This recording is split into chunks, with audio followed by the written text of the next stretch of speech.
My parents told me they just couldn't afford to take me on a trip. Then I spotted my sister's kids flying first class. I didn't say anything at the time, but a week later, the smiles were gone. Growing up, I was always the other sibling, not the favorite, not the one everyone raved about at holiday dinners. Just there. My sister, Jessica, was the golden one. She had it all, the perfect reputation, a husband, and 2 kids everyone acted like were made of glass. My parents would bend over backward for her in a heartbeat. And me? I'm Michael, the dependable one, the one who never made a fuss, always had his finances in order, and, unfortunately, always seemed to have a little extra money lying around when someone in the family came up short. At first, the requests were small. "Michael, can you help cover the electric bill this month?" My mom asked once, sounding sheepish. "Your dad and I are running a little tight." I had just landed my first real job and was happy to lend a hand. Then Jessica started asking too. "Ethan needs braces," she said on the phone with a sigh. "It's just crazy expensive." I wouldn't ask, "But you're doing well, right?" And from there, it kept snowballing. I helped with utility bills, chipped in for surprise repairs, bought school stuff for my niece and nephew. "You're so lucky, Michael," Mom would say with a smile. "You don't have all the responsibilities your sister has." Lucky. That's what they called it. I kept telling myself it was okay. It's family, after all. And honestly, I wasn't hurting. I didn't have a wife or kids. No big expenses hanging over me. But there was one thing I always wanted, to travel. I'd been dreaming about it for years. I saved up, browsed places online, imagined walking through cities I'd only seen in pictures. But every time I got close, something came up. A crisis in the family. An unexpected bill. Or worse, guilt. So when I finally booked my trip to France, paid for it all out of my own pocket, I didn't tell a soul. It was the one thing I was doing just for me. Or at least, that's what I thought. At the airport, I stood in the economy line, a mix of nerves and excitement buzzing through me. Then I heard a familiar voice. "No, Ethan, leave the backpack. The seats are huge. You don't need all that stuff." I turned and felt my chest tighten. There they were, Jessica, my niece and nephew, and my parents, all standing in the priority line, laughing, looking relaxed, dressed like they had coordinated outfits for the occasion. And yep, flying first class. For a second, I honestly thought I was imagining things. These were the same people who told me they couldn't swing a vacation for me. The same sister who said they were barely getting by. I tried to give them the benefit of the doubt. Maybe they had saved for this. Maybe they got some kind of crazy deal. Then my mom laughed and said, "Oh, I still feel guilty we couldn't take Michael." And Jessica? She just scoffed. He wouldn't have fit in. They all laughed. I felt something sink in my gut. My jaw clenched as I turned away and heard the gate agent call their group to board. I didn't say anything. Just stood there, watching them stroll into first class like I didn't exist. And in that exact moment, something inside me shifted. I didn't message them. Didn't call. For the first time ever, I let the silence do the talking. Usually, I'm the one checking in, asking if they're okay, making sure my folks aren't short on money. Not this time. And you know what? It felt good. France was everything I'd imagined. I wandered through ancient streets, sipped espresso, had croissants for breakfast in cozy cafes, stood before the Eiffel Tower, and just breathed it all in, knowing I had made this happen on my own. I should have been thrilled. And I was. But at night, sitting out on my hotel balcony watching the lights flicker across the city, I kept replaying that airport moment. He wouldn't have fit in. That line just kept bouncing around in my head, scratching at something real deep. It wasn't really about the money. It was about finally realizing they never truly saw me as part of them. They weren't just excluding me, they were laughing behind my back. I wasn't a priority to them. Heck, I barely registered. A week later, I flew back home. That's when the phone call started. First one came from Mom. "Hey, sweetheart. How was the trip?" Her voice was too cheerful, like she was forcing it. "It was great," I said flat. "Oh, good. Good. Hey, your dad and I were just wondering if you could help us out a little this month. Groceries are getting expensive. You know how it is," Mom said. I didn't answer right away, let the silence hang for a bit. Then I laughed. It just came out, sharp and bitter. "Groceries?" I said. "You mean like the ones you picked up after flying back in first class?" There was a pause, then a nervous laugh. "Michael, that was different. We had airline miles saved up, and Jessica found a really great deal." "Stop," I cut in. "Just stop. Sweetheart, you've got it wrong. We would have brought you if we could. But you could have. I shot back. You just chose not to. More silence. I could practically hear her scrambling for a way to spin it. We didn't think you'd mind. I shut my eyes and tightened my grip on the phone. You didn't think I'd mind? I repeated, slowly. No apology. No regret. Just a lazy admission that they never even thought about how I might feel. That was it for me. That was the moment I decided I was done. No more covering bills. No more stepping in. No more being the invisible son they only remembered when something needed fixing. 3 days later, my sister called. I almost let it ring out. Curiosity won. What do you want, Jessica? I said instead of hello. Oh, so now you're too good to pick up the phone for your own family? She snapped. I smirked. Guess first class really changed you, I said. Oh my God, Michael, you're seriously still mad about that? Grow up. I'm growing up, I replied. That's why I'm done being your safety net. She went quiet for a second. Then I heard that voice, the one she used when she wanted something. Sweet. Soft. Fake. Michael, come on. Things aren't easy for us. You don't have kids. You don't have the same kind of pressure. It's just different for you. Is that so? I said. And yet I'm the one who paid for Ethan's soccer fees last month. Well, yeah, she said like it was the most normal thing in the world. You always do. Not anymore, I said, calm and firm. Another pause. Then she laughed, cold and bitter. Oh my God. You're actually serious. Wow. You're really just a selfish little. Click. I hung up. And for the first time ever, I felt free. Didn't take long for the piece to crack. By the next morning, my phone was blowing up with missed calls and messages. First up was Mom. Michael, I don't know what's gotten into you, but this isn't okay. We're family. Families are supposed to help each other. Call me back. Then Dad. Son, come on. Don't be dramatic. You know your sister and those kids need help. Be reasonable. Then Jessica. Wow. Ignoring Mom and Dad now too? You seriously think you're better than us? I ignored all of it. Got up, made a coffee, and sat on the couch in total silence, a kind of silence I hadn't felt in years. And it felt incredible. But by lunchtime, their guilt trips turned into full-blown panic. Another call from Mom. I let it go to voicemail. Then a text came through. Michael, please. We have a problem. I rolled my eyes. Here we go again. Another emergency they expected me to solve. Then another one. It's about the house. That made me pause. I sat there for a minute, thinking about just ignoring it. But some tiny, stubborn part of me still gave a damn. So I called. What now? I asked as soon as she answered. She sighed, dragging it out. Michael, your father and I didn't want to stress you, but things have been tight, and well, we're behind on the mortgage. I pressed my fingers to the bridge of my nose. And you're just telling me this now? We didn't want to bother you, she said quickly. But now, we really need your help. Help? I scoffed. You mean you want me to pay it? It's just this month, she rushed out. Just to keep us going until we catch up. Huh, I said, leaning back in my chair. Funny how you had enough for first class, but somehow not for your mortgage. Silence again. Then she said, it wasn't like that, Michael. But the truth was, it absolutely was. I cut her off before she could keep going. Funny how there's always money when it comes to Jessica's kids, but when your son needs something, suddenly the well runs dry. That's not fair, she snapped back. You don't know what it's like raising children, having actual responsibilities. You're right, I replied, my voice cold. I don't. Because I spent all those years cleaning up after yours instead of building a life of my own. She didn't say anything.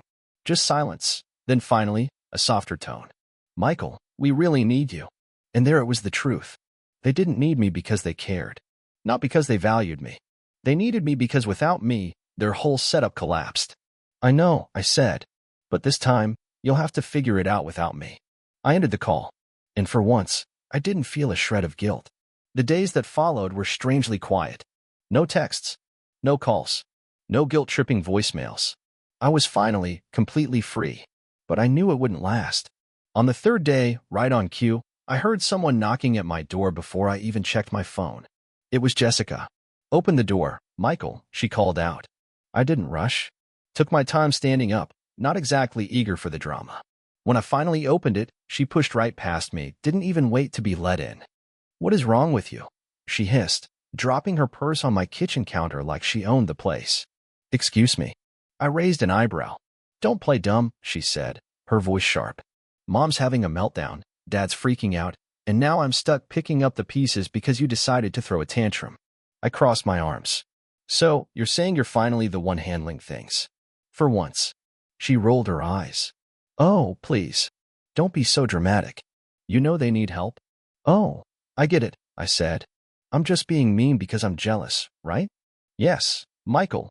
She threw her hands up. This is all about the trip, isn't it? You're mad we didn't invite you, and now you're throwing this big fit. I just shook my head. You seriously don't get it, do you? Jessica folded her arms. Then please, enlighten me. I took a breath and tried to keep my voice level. It's not about the trip, Jessica, I said. It's about the fact that I've been the one holding this family together for years, paying bills, helping with your kids, covering emergencies, while the rest of you only seem to remember I exist when you need something. She opened her mouth like she was going to argue, but I kept going. Tell me this. When was the last time Mom called just to see how I was doing? When's the last time Dad checked in on me, not my bank account? She didn't answer. The only time my phone rings is when one of you needs something. And I let it happen because I thought that's what family was supposed to do. But then I saw you all, sitting in first class, laughing about how I wouldn't fit in. Her face went pale. She knew I had her. So no, I continued, this isn't about the plane tickets. This is about finally realizing that I was never really part of this family. I was just her safety net. And I'm done playing that role. She opened her mouth, then closed it again. No words came out. For the first time ever, Jessica had nothing to say.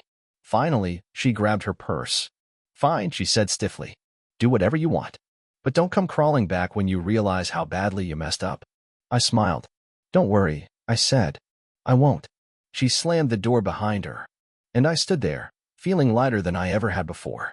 After Jessica's dramatic little storm out, I braced myself. My parents were never ones to just let something go. I knew they'd come at me next. Sure enough, the next day, my phone buzzed with a message from Dad. Dinner on Sunday. We need to talk. I almost laughed. We need to talk was always code for, we need something, and you're going to say yes. I had fallen for it more times than I could count. Not this time. Can't. I'm busy. A minute later, he called. I picked up, mostly out of curiosity. What? Michael, he started, trying to sound calm but still carrying that edge in his voice. This has gone far enough. You're being childish. Am I? I leaned back on the couch. Because from where I'm sitting, I'm finally acting like the only adult in the room. He was quiet for a second. Then he sighed. Son, you're making this harder than it has to be. We're family. Families don't abandon each other, my dad said. Abandon? I repeated. Like how you left me standing alone at the airport while you boarded first class with Jessica's kids? He hesitated. That's not fair. Maybe you didn't mean it, I said, but you sure did not mean it either. There was a long pause. Then came the shift in tone. Your mother's been very upset, he said. She's been crying about all this. She just wants everything to go back to how it was. There it was, the guilt card. So do I said. But for me, normal meant being treated like a bank account, not a son. And I'm done with that. That's not what this is about. Then tell me, Dad, I cut in. Why are you calling now? Why not last week? Or the week before? Why is it always when you need something? Silence. A longer one this time. Then he finally said, sounding tired, I don't know what you expect from us, Michael. Nothing, I replied. That's the whole point. And I hung up. Then came the next phase, desperation. For a few days, I waited. Another call, another text, maybe a surprise visit. But nothing came. It was too quiet. Then one night, just as I was heading to bed, I got a message from Jessica. Hope you're happy. Mom and Dad are in trouble because of you. I rolled my eyes. They'll manage. No, they won't, she shot back. They're 3 months behind on the mortgage. The bank's already sending warnings. But I guess none of that matters to you. Didn't seem to matter when you were flying first class. Oh my God, Michael, let it go. That was one time. Yeah, I replied. And it was the one time I finally saw everything clearly. She didn't answer after that. The next morning, Mom called again. This time, I picked up. Michael, she said, sniffling. We're really in trouble. I've heard, I said. The bank, they're threatening foreclosure. I waited. Said nothing. I know things have been tense, she said, her voice trembling. But we're still your parents. Please, just help us this one last time. One last time. That's exactly what they said the first time they ever asked me for money. No, I said. Michael. I said no. You made your choices. Now you get to deal with them. Another pause. Then, her voice shifted, soft tears replaced by sharp anger. You're being selfish, she snapped. After all we've done for you, this is how you repay us? I let out a bitter laugh. Really, Mom? Tell me one thing, just one, that you've done for me in the past 7 years that didn't involve asking for money. Nothing. Not a word. That was all the answer I needed. Good luck, Mom, I said. Then I ended the call. A week passed. Then another. And finally, I heard what happened. Jessica had caved. She dipped into her own savings to help our parents, something she'd never had to do before. Not while I was around to pick up the pieces. Now she was covering their mortgage, the utility bills, and even some credit card debt they'd been ignoring for months. And it wasn't going smoothly. A mutual friend told me Jessica and her husband had started arguing about money. He hadn't even known how much Mom and Dad had leaned on me all those years.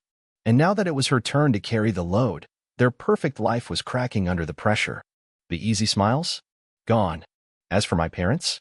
They were finally learning what it meant to live without a safety net. Without me. And me? I felt lighter than I ever had. The silence stretched on for weeks. I figured there'd be more texts, more calls, more guilt. Maybe another dramatic knock at my door. But nothing came. Not because they were done, but because they were too busy sinking.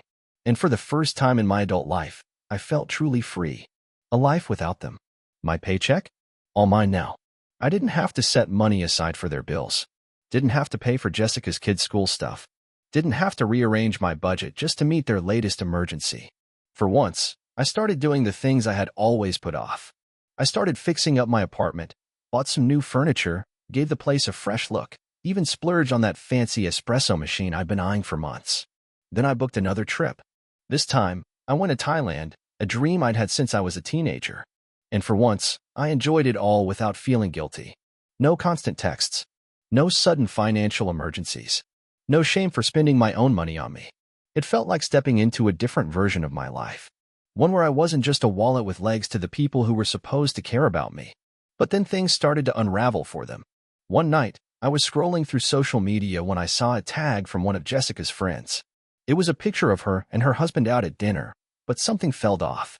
The caption read, "Tough times don't last, but tough people do. Hang in there, Jessica." Her smile looked forced. David, her husband, looked completely drained. They both seemed like they had aged 10 years in a few weeks. Out of curiosity, I checked her profile. The usual flood of cheerful family updates was gone. No beach vacations. No over-the-top birthday parties for the kids. No humble brags about their perfect life. Just silence. I raised an eyebrow. Then I got a message from someone I didn't expect. Amber, one of Jessica's close friends. "Hey, Michael. I don't know if it's okay to reach out, but I figured you should know. Things at home are a mess." I paused for a second, fingers hovering over my screen. "Why are you telling me this?" I asked. "Because I know everything you did for them. And now that you've stepped back, it's all falling apart." A few minutes later, she sent a screenshot. It was from a private group chat Jessica had with some of her friends. And there it was, plain as day, what my sister really thought of me. "Michael's such a fool," Jessica had written. "He's just sitting back, watching us struggle like we deserve it.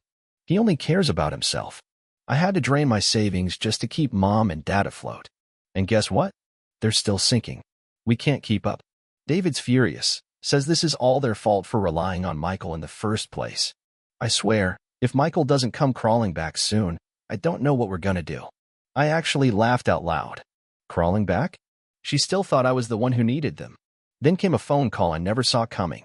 About a week later, my phone rang, unknown number. I almost ignored it. But something told me to pick up. "Hello? Michael." My body tensed. It was my dad. I hadn't heard from him in over a month. "What do you want?" I asked, flat and uninterested. He let out a deep sigh. "Son, we need to talk."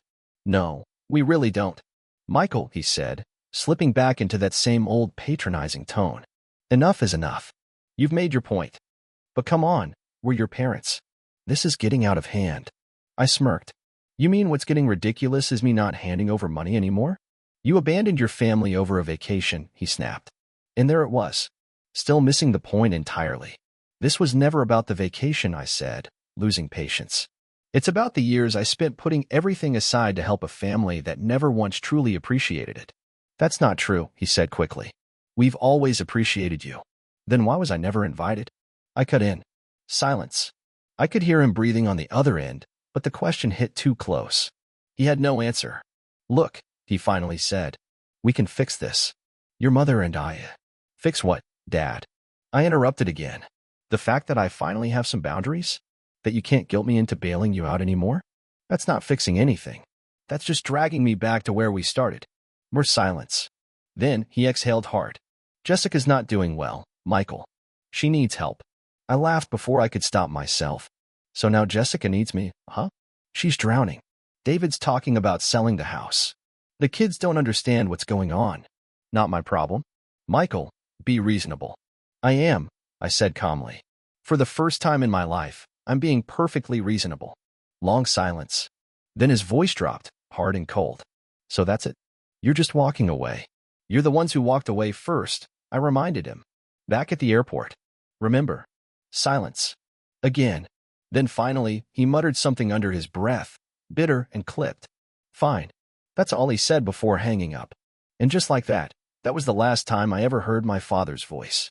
I expected another round of drama after that, but it never came. About a month later, word got to me through someone we both knew. Jessica and David had sold their house and moved into a smaller place. Turns out, my parents had to downsize too. The life they had clung to for so long, the comfort, the ease, the illusion of control, was gone. They spent years acting like they were above me, like I didn't matter, like they didn't need anything from me. But now, they finally got a taste of what it was really like without me around. And as for me, I was free. Not just free from the bills and the financial weight, but free from them. I didn't owe them my success. I didn't owe them a single dollar. And I definitely didn't owe them forgiveness. So I took a deep breath, blocked every number, and never looked back. For the first time in my entire life, I was living just for me. And honestly, it felt amazing.